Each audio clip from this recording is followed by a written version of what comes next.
go. Malik in the house, but he keep him a knife. Yeah, he taking your life and you think he a hoe. Same niggas always be talking about me, be dressing like bums and they getting no dough. Now I got a strap, don't think shit sweet. I shoot every nigga that be hating. Yo, what is up, y'all? It is your boy Young Devil back at it again with a brand new video.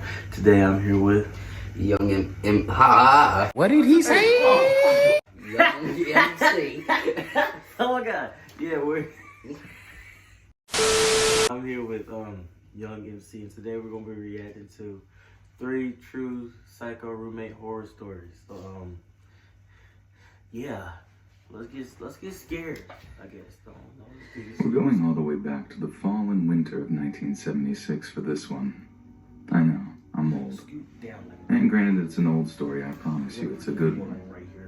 And in the summer of 76, my stupid self decided to move out to California. It was a well-meaning venture, I assure you, but a failed one in every conceivable aspect.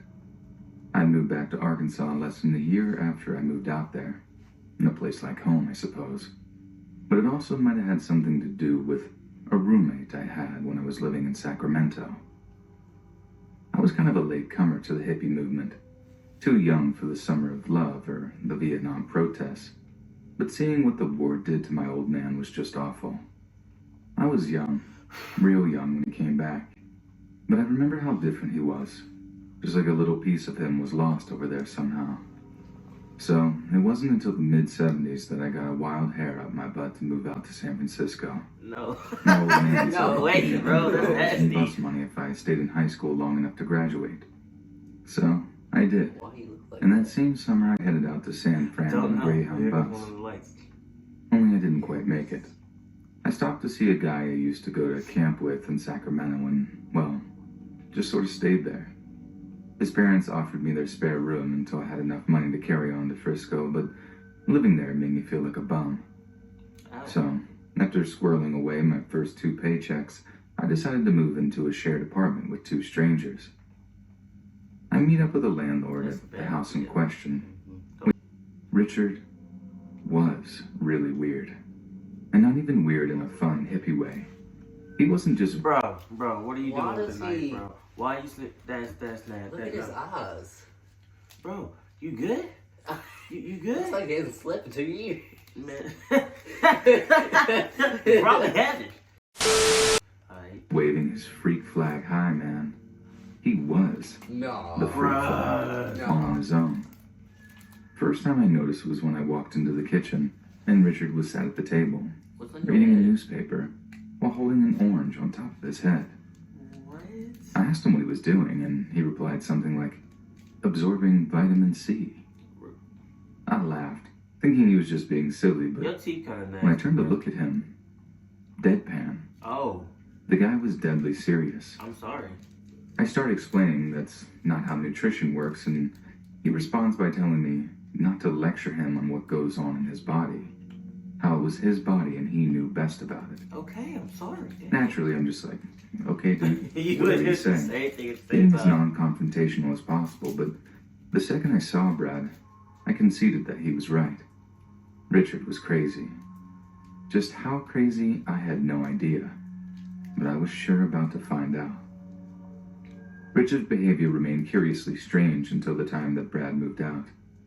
It wasn't anything too scary, just stuff that made you roll your eyes or shake your head. Like at one point, we're eating dinner in front of the TV, and Richard kind of sits up, stares into space for a moment, checks his own pulse, then says, "My heart just stopped beating." You on that weed, bro. Brad seemed to have learned his lesson how to deal with such insane behavior because he falsely expresses some mild concern before suggesting Richard go take a nap, which he then does. Like some hypochondriac child, he finished his dinner and then goes to take a nap to alleviate his, what, his dead heart? I had no idea. Like I said, it wasn't scary, just kind of annoying. All the scary stuff came after Brad moved out. Chill, that's me. In fact, I think Brad was the only thing keeping a lid on Richard's behavior, because the same day Brad leaves is the same day Richard took a turn for the worse. So, like I've mentioned, I was working part-time in Sacramento, working 5-hour shifts, 4 days a week over at a nearby grocery store. One day I get back from my shift and Richard is standing over the bathroom sink, looking into a piece of broken mirror he'd propped up against the counter, and he's shaving all his hair off with a straight razor. Oh. New haircut, buddy? I remember asking him. No, it's my skull. I think it's fractured. Well, better get down to the hospital, Dickie boy. I hear those can be quite serious. I'd pretty much adopted Brad's approach wholesale by that point. Kindly acknowledge and then disengage. But Richard responds by telling me that not only is his skull fractured, but that he can feel the plates moving around under his skin. Now, I'm no doctor, but I was 99% sure that that was impossible. And when I took a look at his request, there was no bruising, no blood, nothing. He's just having another one of his hypochondriac health scares. One time we're having dinner and Richard dropped me a compliment on my sausage gravy. It was like a double compliment, since it was my mom's secret recipe too. Turns out Brad was right. Richard could be nice when he wanted to be. But then he somehow managed to ruin the moment by saying something like, "Yeah, you're a real good cook. Much better than my mom. She used to try and poison me." Oh, wow. Again, Okay. like the thing with the orange, I thought he was cracking a joke, so I laughed. But just like the thing with the orange, he simply stares at me, totally straight-faced, and I realized that it wasn't a joke. Only this time he's actually kind of offended that I didn't take him seriously. And that's the first time I saw Richard's mean side come out. He just stared at me, holding his knife and fork so hard his fists were shaking. And for a moment, I was actually scared he was just going to lunge at me from across the table. Instead, he picks up his plate, clears it, then marches off up to his room. A few hours later, he apologized for being so rude. I forgave him, and thus the cycle began anew. He'd act perfectly normal, then some weird outbursts would have me reconsidering Brad's suggestion on keeping an eye out for a new apartment.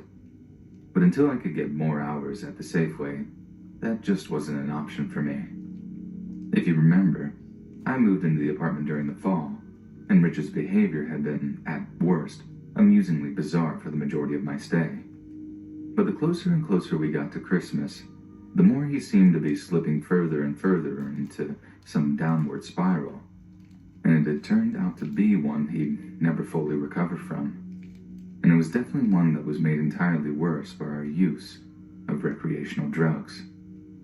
Like I said, late blooming hippie here, so when Richard suggested we get our hands on some pot and LSD, I just thought, groovy, you know?